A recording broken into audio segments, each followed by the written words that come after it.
Hey everybody, welcome to the channel. My name is Mike Gaudette, and today I wanted to do a different type of video and mix things up a little bit. Almost all of the videos on my channel tend to revolve around different bands and artists that I really love, and anybody that's been following my channel for any period of time knows that my music preferences are very broad and diverse, and in general I have very favorable things to say about most types of music. But regardless of that, there are still a handful of different bands and artists that I've just never been able to get into no matter how many times I've tried to listen to them. And I thought for today it would be fun to make a video talking about 5 of those different bands. And before I get into it, I do want to clarify that with each of these bands that I mention, they do have some individual songs that I do like, but when it comes to full albums, that's where each of these groups do fall flat for me. And each of these bands have lots of records that are considered to be classics by many music listeners, but they have just never resonated with me for whatever reason. And we all have bands that we feel this way about. No matter how many times we listen to them, it just never clicks and we just don't understand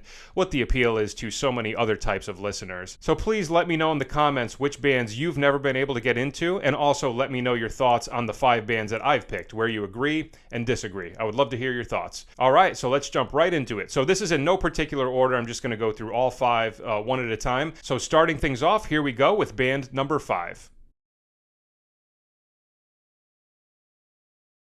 Okay, kicking things off is the Rolling Stones. This one might be surprising to some people, but this is one of the 60s bands that I have just never clicked with. I've known about the Rolling Stones ever since I was a little kid. I would always hear their hits on the radio, and I do admit they have some hits that I do find enjoyable, but anytime I tried to go deeper and explore some of their full albums that are regarded to be classics within their discography, I was always met with this pretty underwhelming sort of feeling, and just no matter how many times I gave these records a chance, it just would never grow on me for whatever reason. And when it comes to their discography, the 4 main albums that people regard to be their classics are Beggar's Banquet, Let It Bleed, Sticky Fingers, and Exile on Main Street. And I gave all 4 of these records a good handful of listens, and no matter how many times I gave it a chance, just nothing would grow on me, and I would pretty much be left with the same general feelings. There would be a couple of hits off of each record that I would find pretty enjoyable, but anything beyond that was just pretty boring and underwhelming in my opinion. And oftentimes you see the Rolling Stones and the Beatles get compared to one another due to the fact that they were 2 of the most successful groups to come out of England in the 60s. And I have always been much more of a Beatles fan. I think the pop rock sensibilities of the Beatles sound and the way it evolved in the mid-60s going into more psychedelic rock territories, I find that much more appealing to my sensibilities as a listener. And the Rolling Stones did have a couple of psychedelic periods as well, but I don't resonate with it as much as I do with the Beatles' psychedelic period. And with the Rolling Stones, they do tend to stick more within that blues and rock and roll sort of foundation. And I just find that the core of their sound does not appeal to me as much as the Beatles do. And like I said, outside of a handful of their big hits, I wouldn't say they have any albums that I truly enjoy. But when it comes to individual songs of theirs that I do enjoy, I will say I absolutely love the song Mother's Little Helper. That is hands down my favorite Rolling Stones song, and that one is more in a psychedelic territory, so that's not surprising. And some other ones that I enjoy are Paint It Black, Give Me Shelter, Under My Thumb, Miss You, Wild Horses, and She's a Rainbow. So I apologize to all of the Rolling Stones fans out there, but this is just a group I've never been able to get into, but I will admit they do have some hits that I think are amazing, but I cannot get into any of their individual albums. So that is one band that I have never been able to get into. Now moving on, here is band number 4.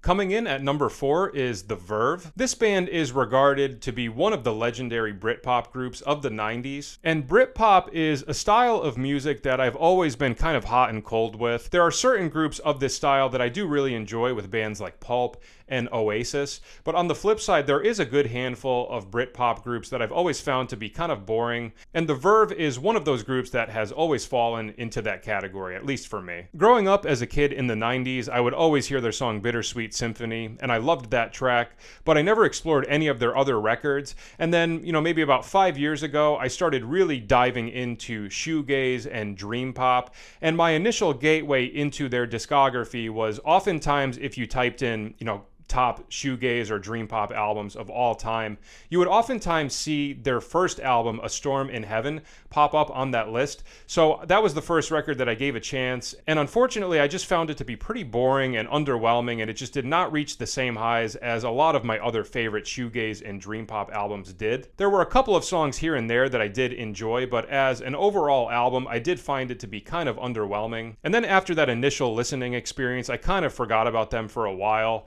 But over the past few years, I've been going through a book titled 1001 Albums to Listen to Before You Die, and they had two other albums from their discography that popped up in that book with A Northern Soul and Urban Hymns. So I gave those two records a shot, and unfortunately I was left with the same feelings that I had about that debut record. A couple of songs here and there that I like, but as an overall album, I did find it pretty boring and just pretty bland and generic sounding. As far as individual songs of theirs that I like, in addition to Bittersweet Symphony, I also like The Drugs Don't Work, On Your Own, and Slide Away. So there is another band that I've never been able to get into. Now we are going to move on to band number 3.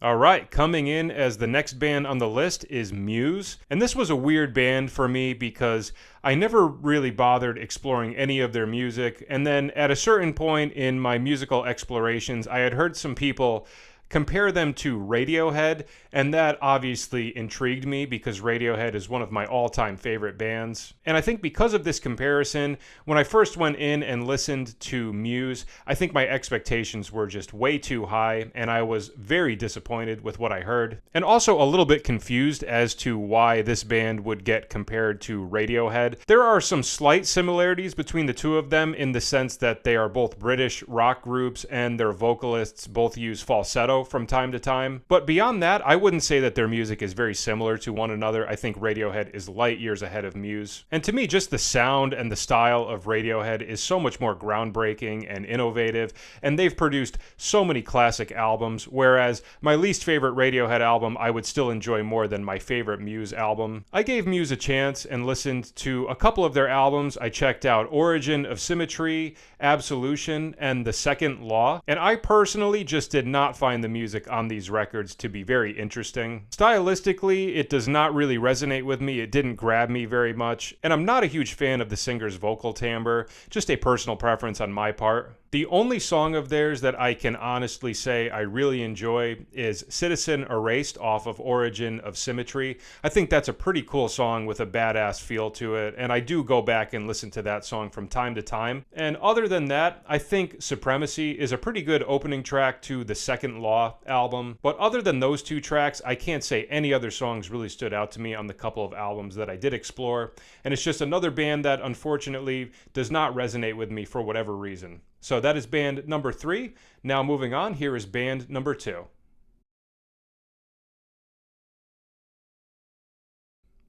Okay, another band that has never really done it for me is the Red Hot Chili Peppers, and this is one that is probably not going to be a huge surprise to anybody. In fact, this is a common thing that I do hear a lot of people say about the Red Hot Chili Peppers, but they do have a very loyal fan base, so there's definitely no shortage of people that do love them, but I am not one of them. And a lot of the stuff that I said about the Rolling Stones would also apply to the Red Hot Chili Peppers. Again, I grew up in the 90s, so I heard a lot of their hits throughout my childhood on the radio, and most of the time I did really enjoy their hits. But again, when I tried to go deeper and explore any of their full albums, I was left with the same general feelings of just being kind of bored and just thinking there was a lot of filler and skip over tracks in between their hits. And their sound can be very different depending on which period of their discography that you listen to. Their earlier records are more within that funk rock, funk metal, alternative, and rap rock style on albums like Mother's Milk and Blood Sugar Sex Magic. And then the midpoint of their album is where they would settle into more of kind of a straightforward rock sound and would have a lot of the tracks that most people know them for, with albums like Californication, By the Way, and Stadium Arcadium. And I listened to all 5 of these records, and again, I was left with those same general feelings. A couple of the hits were good, but pretty much everything in between I just found very uninteresting and just a lot of skip over tracks. The only album on that list that I would say was pretty good was Californication. Of all of the bands and albums that I'm going to discuss on today's video, I would say that is the best album to come from any of the bands on this list, in my opinion. That one had, a lot of hits that are considered classics that I really liked, but it also did have a couple of B-sides that I also thought were pretty good. So I do hold that particular album in a bit more of a favorable light, but not enough for it to change my general feelings about this band. When it comes to that early period of their discography, the only two tracks I really enjoy from that period are Under the Bridge and Give It Away, both of which I think are great songs. For the midpoint of their discography, my favorite tracks of theirs would be Scar Tissue, Other Side, By the Way, and Minor Thing, which is actually a B-side. It's not one of their hits, but that is one of the B-sides that I do really enjoy from them. So I will say, this band I don't hold in as negative of a light as some of the other groups on this list, but I do think, a lot of their discography is pretty underwhelming, and I do think they are pretty overrated as a band, but they do have some classic hits that I think are great, but just no albums that I would say are really rock solid. So apologies to the Red Hot Chili Peppers fans, but they are just not my cup of tea. So that covers the first four. Now for the final band of the video, here is one more group I have never been able to get into.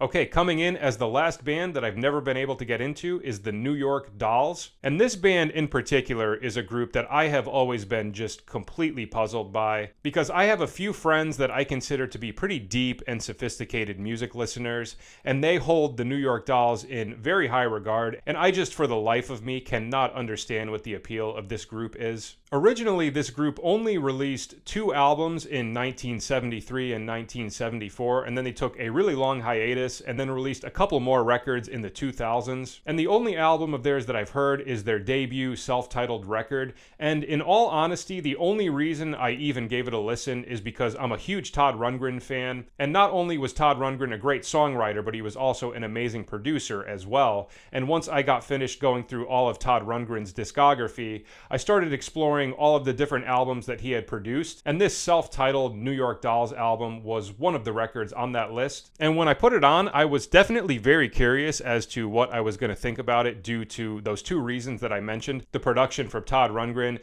and the fact that I have a couple of, serious music listening friends that did hold this album in very high regard. And I put it on and I just could not understand what people saw in this music. I found it so boring and just so generic and uninteresting. Every song just sounds like a couple of chords thrown together on the guitar with no really catchy or colorful vocal melodies, and just nothing about this style of music captures me at all as a listener. And the whole general feel of the album just sounds very one-dimensional to me. And this fusion of glam rock, punk rock, and hard rock is just not a style that I find very engaging. And I don't want to discount their influence as a group, because I know they were hugely influential to the New York punk scene of the 70s. And I think for a lot of people with a group like this, the music can sometimes almost be secondary, with their image and attitude and influence really being the main selling point, and then the music is kind of an extra. That's generally how I feel about this group. And when I see things online saying that this is regarded as one of the best debut records of all time, I just cannot for the life of me wrap my head around how anybody could think that. And I'm sure I'm going to make some people upset with this particular choice, because I know a lot of people love this group, but I do feel like I'm missing something. Again, if the music is more secondary and it's more about the image of a group, then I totally get it, but I just do not find this record to be exciting by any stretch. And this is the only band on this video where, unfortunately, I do not have one track of theirs that I enjoy. But again, I might be missing something. Let me know your thoughts in the comments if you vehemently disagree, which I'm sure there will be some people that do. But that is it for today's video. So the 5 bands that I can't get into are the Rolling Stones, the Verve, Muse, Red Hot Chili Peppers, and the New York Dolls. Like I said, I'm sure you have some bands that you've never been able to get into, no matter how many times you've tried, so please let me know in the comments, and let me know where you agree and disagree with my takes. And I definitely plan on doing more videos like this. I'm going to do a part 2, and I will also do a separate one covering singers and artists that I can't get into as well. So be on the lookout for that, and thank you for watching. I'll see you at the next video. Take care.